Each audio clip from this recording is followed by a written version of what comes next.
Hi, Cynthia.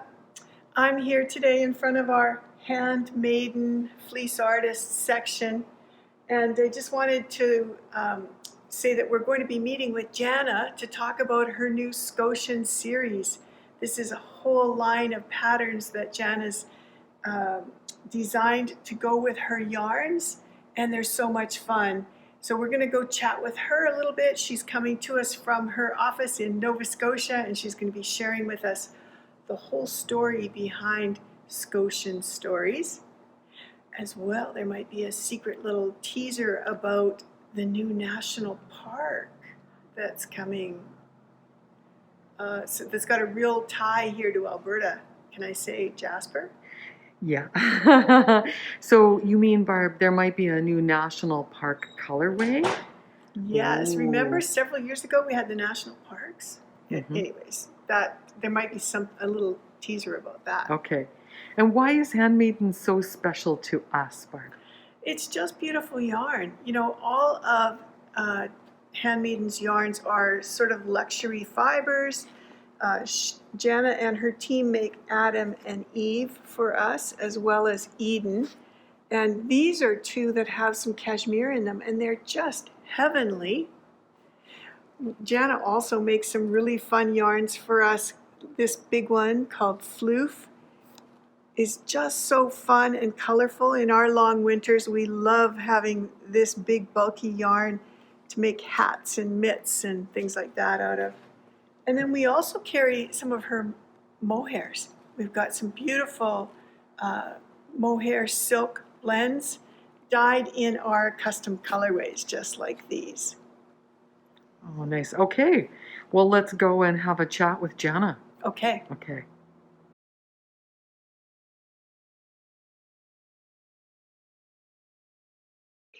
Hi, everybody. We're here today with Jana from Hand Maiden Fleece Artist, and we're going to be talking about Scotian Stories. Jana, last year and the year before, we had so much fun with you doing this whole national park series where you dyed yarn that was reminiscent of national parks in Canada. And this year, you have a brand new story called Scotian Stories. Can you tell us a little bit about that? Well, yes. So I do like to kind of, when I'm working with color, I'm always influenced by what's around me. And one of the things that I've found recently is, well, first of all, I've been stuck here for 2 years. So we haven't been able to travel. So I've been doing more traveling around where I am and more thinking about local environment. So I kind of wanted to share that kind of with knitters who are from here and knitters who are away and who may have come. And I made a call for submissions. So I asked the knitting public if you had any ideas for knitting projects, simple knitting projects that had something to do with Nova Scotia, whether it's colors, whether it's a technique, whether it celebrates a place or a culture. That was kind of the brief. So we ended up with seven different designers and 7 different takes on different parts of Nova Scotia, and we ended up with a variety of fun projects, and we're releasing them one by one, kind of over the next few weeks, and just to share. They'll be available for some time. But we've also, offering like you will be offering like a limited palette of here's some specific colors that go with these patterns as well. About the stories themselves, they ended up being very much about place, a lot of places, but we do have some cultural ones too, and we'll talk a little bit about that as we go along. Right. So we just launched with the tree pocket scarf. That was a fun project. And I think the yarn just came in today. Lady Godiva, we're busy getting that out. Do you have just a quick little... Yeah, the tree pocket scarf was very much influenced by walking along the beaches in Chesapeake, Nova Scotia. And I think that was Kyla's. And Kyla would visit Nova Scotia, visit her relatives in Chesapeake. Chesapeake is a Acadian community along the eastern shore of Nova Scotia. It is known for fog, and it's rather it's rustic, and there's some barrenness to it, but there's also the sense of community. But anyway, walks on the beach are something that everyone does there. So she had that in mind when she did this scarf, and it is really good for like, oh, I need an extra layer, because it's quite wide, Yeah. and simple again, but just with enough detail to keep you interested. And those fabulous pockets too, with a sort of a motif on the pocket of a tree, I believe. Those are great. That's right. And those are based on the trees. And we have those trees that exist in Newfoundland too, but on the eastern shore of Nova Scotia, the winds are so high and there's so much salt, the trees get stunted. So there's a stunted white spruce, and they can get really thick and very gnarly. What a great inspiration. Tell us a little bit about fairy fingers. Fairy fingers. So fairy fingers was done by a local knitter named Evelyn, and she has been working on these for quite some time. Actually, I'm going to put a pair on while we speak. So these can be done in any of our fingering weight yarns, but they are a lovely and vested fingerless glove. They actually do have fingers. Some fingerless gloves are just cut here. These are actually like fingered. So it's really just your fingertips that are showing, with an old shell lace pattern that kind of comes up the sleeve. Nice length. Pardon me? Nice length. Yes, it is a nice length. And when she named them after fairy fingers, I was like, because in Nova Scotia, there's a children's book that we were read to when we were kids called The Wee Folk of Nova Scotia. And it's illustrated, and it's all about these fairies and the mischief they get into, and they live all over the province, and they visit each other, and Santa comes, and all of this kind of thing. So The Wee Folk of Nova Scotia, and the stories of fairies that came with the Scottish settlers, but also kind of integrated into Mi'kmaq myth that is here from time immemorial. So we think of fairies, maybe there are fairies here, and these are our fairy finger mitts, or fingerless gloves, I guess they are. Thank you. We have a friend of ours from Nova Scotia, Rafina, and she talks all about sort of the magic, the imagination, all of the stories that come, historical ones, about this whole belief in fairies and spirits. And yeah. There's some stories in the center of Cape Breton explicitly, because it has a large Mi'kmaq community right in the middle, and a lot of Scottish settlers came. So there are some stories about people who went missing for a number of years because the fairies got them. So that exists here. That's so cool. All right, let's switch right into Tidal Bay Shawl. Oh yes, so Tidal Bay Shawl. So this shawl is designed by someone who's actually in Alberta, and her moniker is the Woolly Hooligan. Sorry, I just had, and her name is Agnes. And Agnes, this is designed to be the waves coming in off the beach, and pulling over the sand. We have a lot of beaches here in Nova Scotia. So I'm just going to show it up. It's a lace pattern shawl. Oh. Is this the one done in Mini Maiden? This is done in Mini Maiden. We just got this one in today. It's a beautiful weight. And the Mini Maiden gives it a bit of sheen, and really nice. It's quite crisp, the stitches. So there's the waves coming in and pulling back across the sand. We've named it Tidal Bay Shawl because we do have the world's highest tides in the Bay of Fundy here. And that's also the name of the grape appellation wine that's from Nova Scotia. So you can only buy Tidal Bay wine in Nova Scotia. There's about 19 different vineyards making Tidal Bay wine.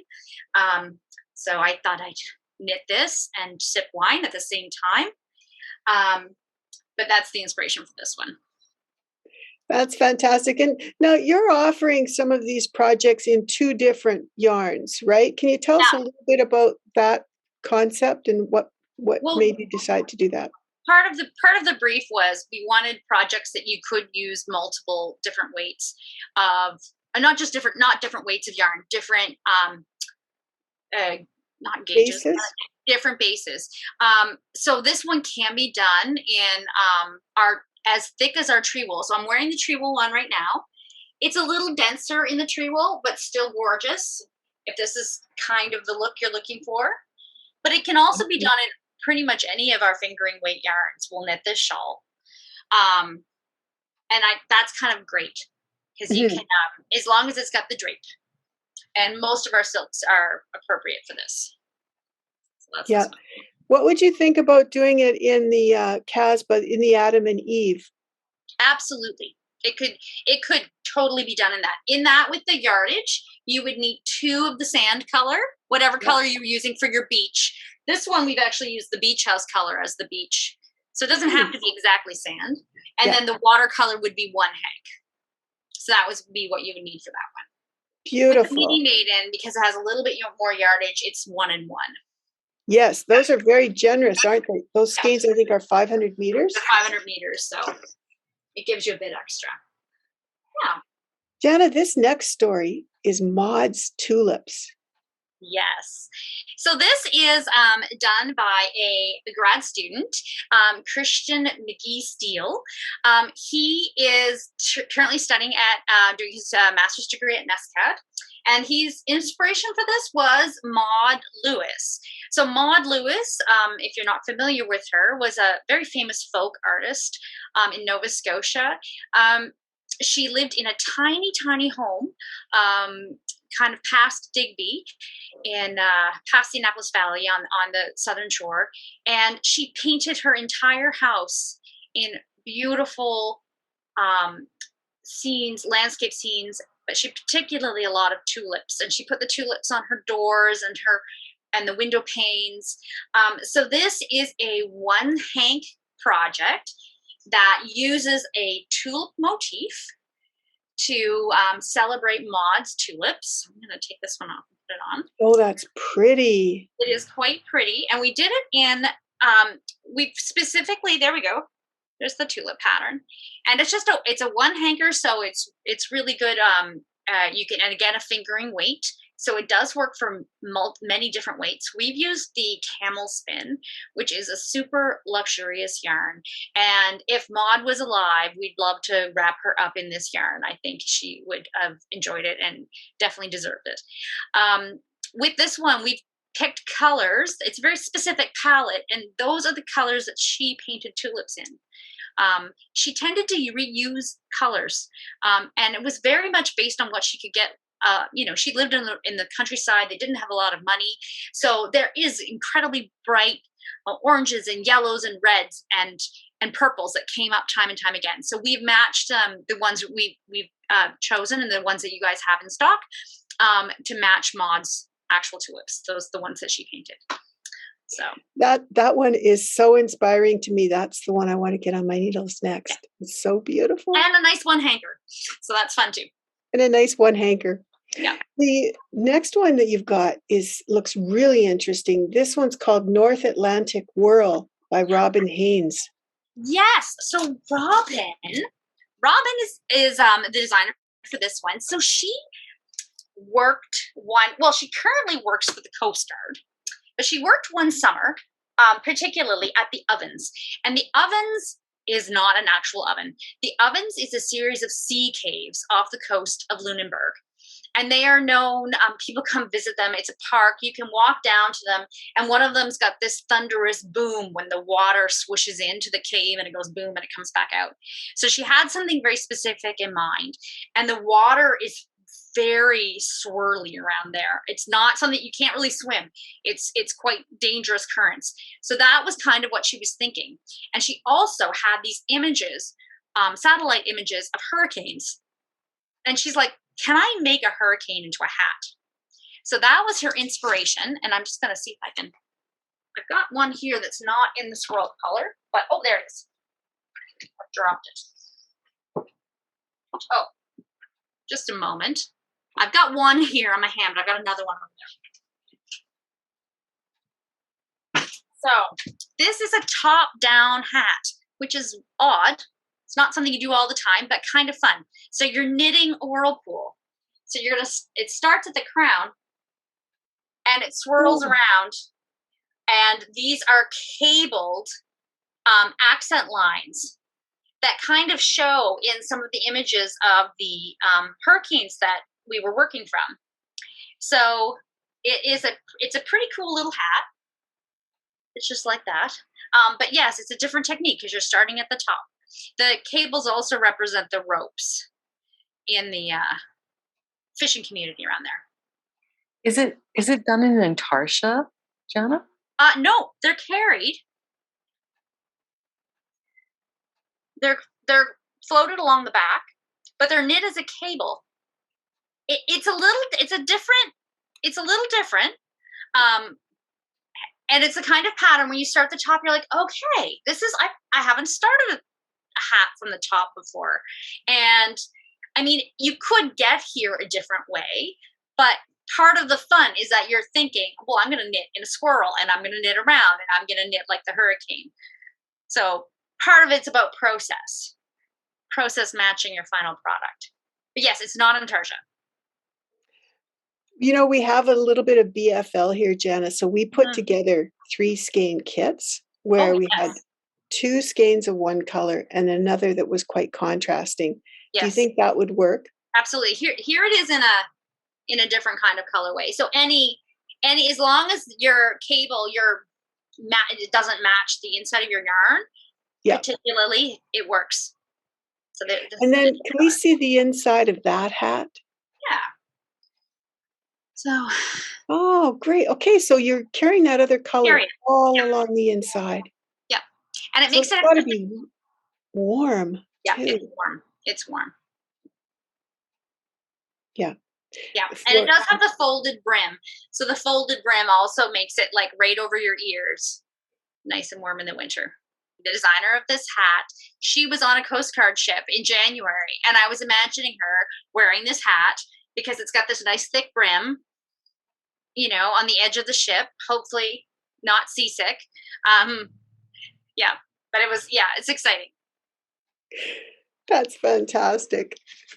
Okay, all right. Oh, this next one. I'm so happy to see that you have a sock in this series.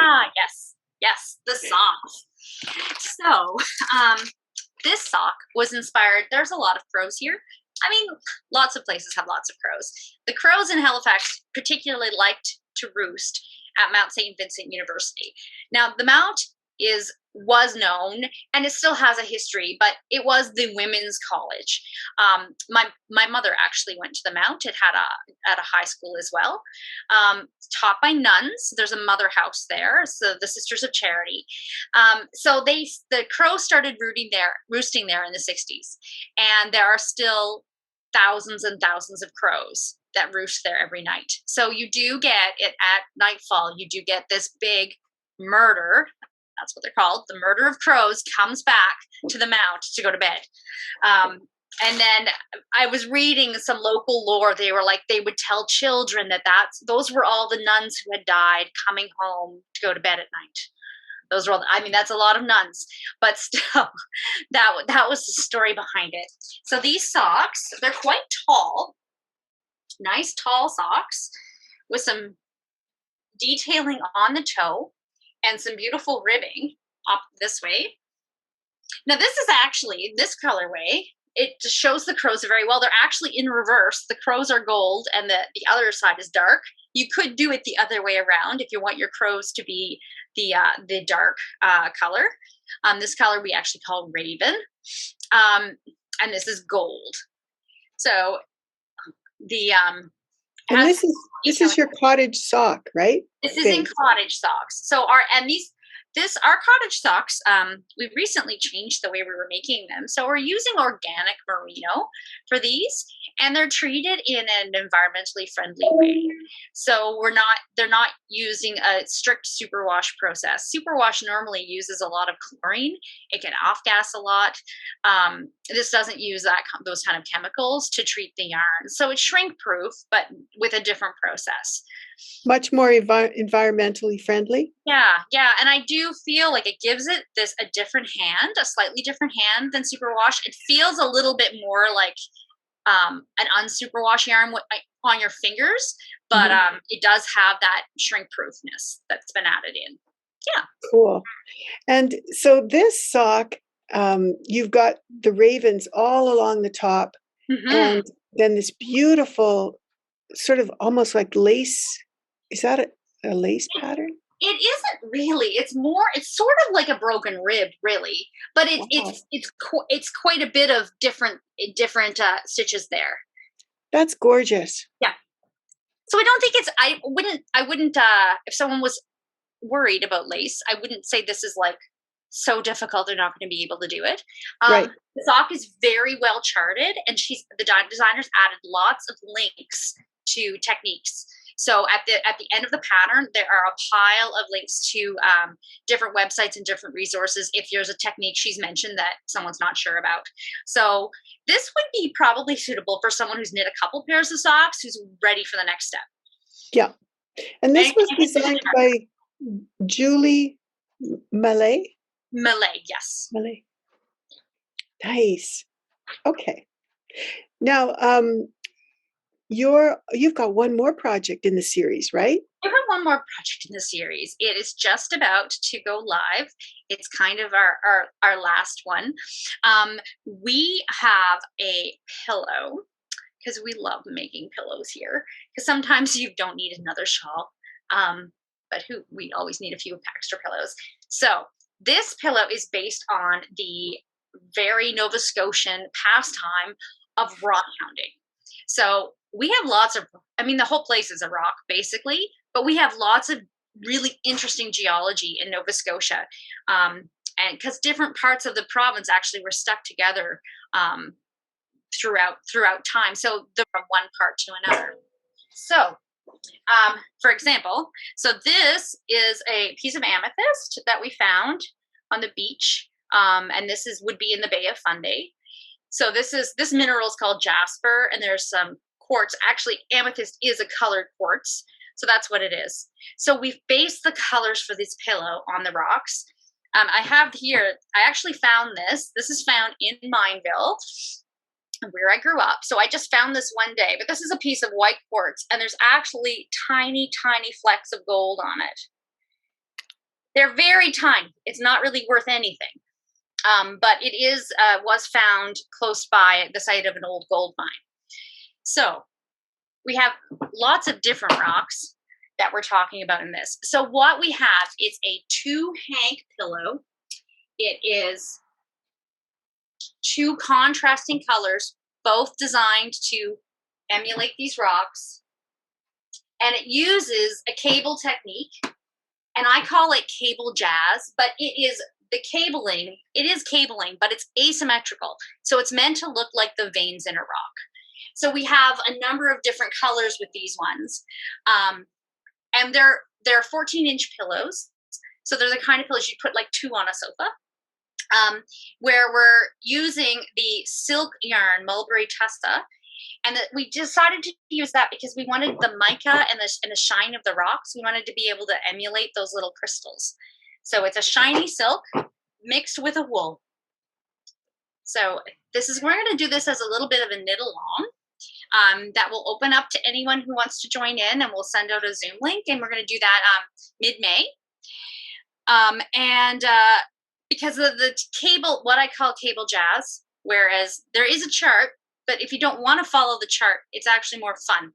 So giving people the inspiration to make those decisions and have a fun time being creative, trying to make it whatever kind of pebble they found or whatever kind of rock. So that's the last one in the story. Wow, that's amazing. So you can kind of make your own rock hounder. Basically, yes. You could So make that yeah, cable go whichever way you want it. you can make it go whichever way you want. You can make them cross. You can make it go hard left, hard right. There is a chart. You can follow the chart, but I feel like you kind of start and then you're like, I don't want to follow a chart. I just want to go. I feel like it should go left. I feel like it should go right. So I think it's going to be, it's really fun that way. And it's really freeing. And because it's two hanks and it's a 14-inch pillow, it's like you can't really make a big mistake. You're not going to hate the pillow in the end. We're going for asymmetry. As long as we don't drop any stitches, it's going to look great. And mulberry tussa, that's such a tough yarn to knit with, Jen. I'm being really facetious there. That's gorgeous. Wow, that's incredible. What's the wool that you're putting with it? We're putting this with our front country merino, which is a simple 2-ply superwash merino, because we wanted a really matte finish. So we wanted the matte with the shine, so to emulate different rocks. Yeah. It's going to be beautiful. Yeah. I feel like I've spoken a lot. But it's exciting. And I'm excited for the designers. A lot of people, they've been thinking about doing this for years. They've been kind of sitting on these ideas, and it's exciting that they get to be out there, and other people get to try them. Yeah. Yes, and it's so exciting too to see the work that you've done in creating beautiful yarns that go with these projects, and to have the fleece artist and the Hand Maiden together in one. It's really special. Yeah. Yeah. So we tried to do that was part of it too. It's like I do have a lot of yarn here. We do have 2 different brands. They're kind of 2 different price points, and some of the patterns you can use either way. So it's for some of like Maud's Tulips, for example, you can use the luxurious, camel spin, or you could use something that costs a little less, and still have a beautiful thing. So I think sometimes it's nice to have those options. And thank you so much for creating beautiful yarns. Every time we open a box from you, Jana, it's like our heart just kind of flutters a little bit. They're just Oh, great. That's great. That's right. It's lovely there. It's lovely to be able to understand the stories behind the designs as well, and to learn a little bit more about our East Coast, fellow Canadians. Yeah. That's really cool. Yeah. And we'll be open this summer, so people can come and visit. If you can't come, you can knit something. Excellent. All right. Well, we'll be in touch to find out more information about the knit along, and to be able to share that with all of our community here out west and wherever they may be. And and we'll be chatting more soon. Great. Thank you. It was lovely to speak with you. Thank you, Jana. So I've added a few new national parks to our parks collection, partly because I've had some people say, oh, but what about this park? And some of them I had kind of in my head for a little while. So one of them that was kind of a throwback that we've done for many years was Cape Breton Highlands. Cape Breton Highlands is more of the darker forestry part of the Highlands. It's beautiful teals and blues and steely grays. So that was one we wanted to add. We also added Torngat National Park, which we've been doing the Torngat color for quite a while, but we've added it into our national parks collection because we were already doing it. But then we did have 2 other parks that we just wanted to point out, places that we've been thinking about while we've been locked down and while we've been stuck in our provinces, and one of them is Jasper. I can't wait to actually get to Jasper. I think about Jasper, and maybe I'm wrong, and you guys are locals and you can tell me if I'm wrong, but it's sort of like a little bit like Banff, but without the hordes. Still busy, but with maybe out that more about nature, a little bit more natural and a little bit more rugged. Still incredible mountains and incredible lakes, and so beautiful. So I wanted to capture Jasper, but I wanted to capture it at sundown because I'm kind of into sunsets these days. So that is kind of part of my color here. So this is my Jasper National Park. I've got some foresty greens And I've got these beautiful taupey grays that are supposed to be the shadow, like the mountains in shadow. So when the sun comes down and they kind of look a bit purple. And then I just wanted the most brilliant, beautiful sunset coming down over the mountains. One thing about this new color, Jasper National Park, it is really great for yokes in sweaters. So we have a pattern called the Amic Lake. It's a yoked sweater, and I really wanted a really multicolored skein that would look really pop in a yoke.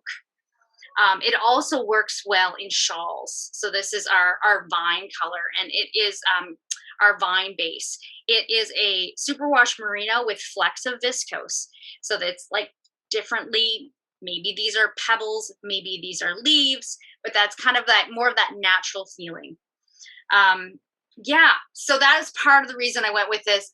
It's got a lot of different colors, but I do think it's true to the park.